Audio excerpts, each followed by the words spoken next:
You've seen it 100 times. The stagecoach thundering across open country, dramatic music swelling, a hero arriving just in time. Everyone's dusty, but somehow still heroic. But here's the deal. That version, it never existed. Because in real life, those passengers hadn't slept in 4 days. They were sitting in their own filth. The man next to them was coughing blood. Half of them had dysentery from the last stop. And the driver? He was drunk, because it was the only way to survive the job. And they still had 12 more days of this.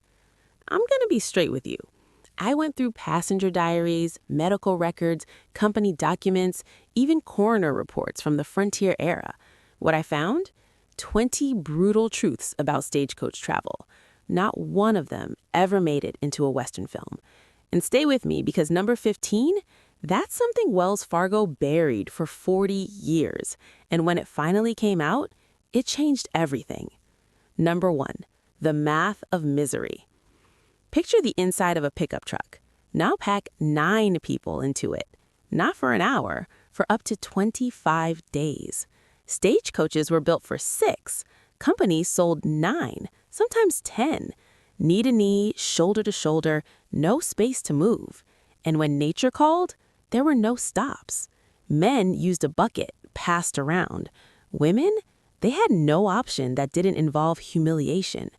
After 72 hours in desert heat, passengers described the air as a living thing with weight and texture. Let that sink in. Civil War veterans, men who survived battlefields, said this was the worst enclosed space they had ever experienced. And you paid a year's salary for it. Now here's something most people don't realize. Those weren't roads. They were dirt scars across the land, unmaintained, unforgiving. Within 2 hours, dust filled the coach so thick you couldn't see the person across from you. Doctors even had a name for it: stagecoach lung. Permanent damage, scarred lungs, people in their 30s breathing like they were 70. And your only protection? A wet bandana. It worked for maybe 20 minutes. After that, you're breathing through a muddy cloth for the next 11 days. You think outlaws were rare? Between 1870 and 1884, Wells Fargo reported 313 robberies in California alone. That's more than one every 2 weeks. And here's the crazy part. Drivers were trained to stop because the gold was insured. Their lives were not. Black Bart robbed 28 coaches, never fired a single shot because he didn't have to. That armed guard next to the driver, that's where the phrase riding shotgun comes from. And even he wasn't always enough. Now imagine this: a wooden box, no seatbelts, flying at 12 miles per hour over terrain we wouldn't drive today. One hidden rock, one bad rut, and suddenly the entire coach flips. Passengers become projectiles. Bones break, skulls fracture. Sometimes being thrown out was actually the better outcome.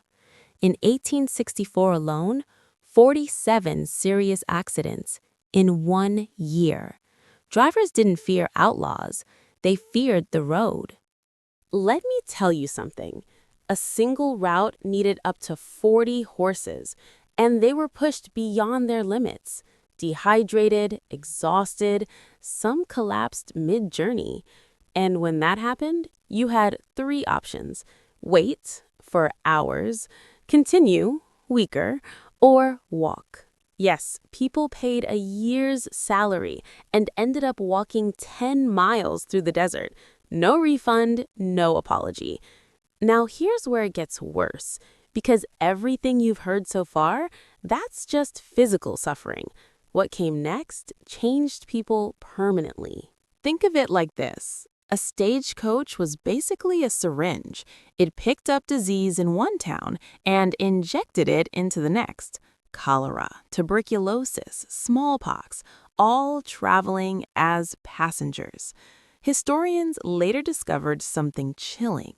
The disease maps and the stagecoach routes, They were identical. No suspension, just leather straps. Every bump went straight into your spine. Doctors called it Stagecoach spine. And it didn't stop there. The constant shaking, it affected the brain. Passengers became forgetful, confused, emotionally unstable. They didn't know why. Today, we'd call it repeated brain trauma. You had 20 minutes to eat. That's it. Spoiled meat, moldy bread, contaminated water. One passenger said his food moved before he touched it. He still ate it because starving wasn't an option either. And here's the truth. Dysentery killed more people than gunfights ever did. No stops at night. You slept sitting up if you slept at all. After 3 days, your brain starts to break. Hallucinations, paranoia. One man wrote, "I no longer know which passengers are real." He made it, but didn't write again for a month. Now pause for a second, because everything so far, it gets even darker. This is the part that blew my mind. Wells Fargo kept internal records, not for the public, for insurance companies. They tracked something called passenger attrition. That meant anyone who didn't arrive the same way they boarded, dead, injured, missing. On some routes, the number hit 12%. Think about that. More than 1 in 10 people didn't make it through intact. And they hid it for decades because if people knew the truth, no one would buy a ticket. And here's what nobody talks about. Even the ones who survived, they didn't walk away the same. Long before World War I, before PTSD had a name, doctors saw it. They called it prairie madness. Today, we call it trauma. People arrived with empty eyes, flinching at sounds, unable to sleep. The 1,000-yard stare didn't start in war. It started here, inside a stagecoach. Final impact. So let me ask you something. Was this an adventure or was it survival? 9 people in a wooden box, breathing dust, eating poison, watching others die beside them, all for a promise of a better life out west. Some found it, many didn't, but every single one of them was tougher than anything Hollywood ever showed you. And that's the truth they don't put in movies, because this version doesn't sell popcorn. If you want real history, the kind they don't teach and Hollywood won't touch, subscribe. New stories every week. And tell me in the comments, which one hit you the hardest?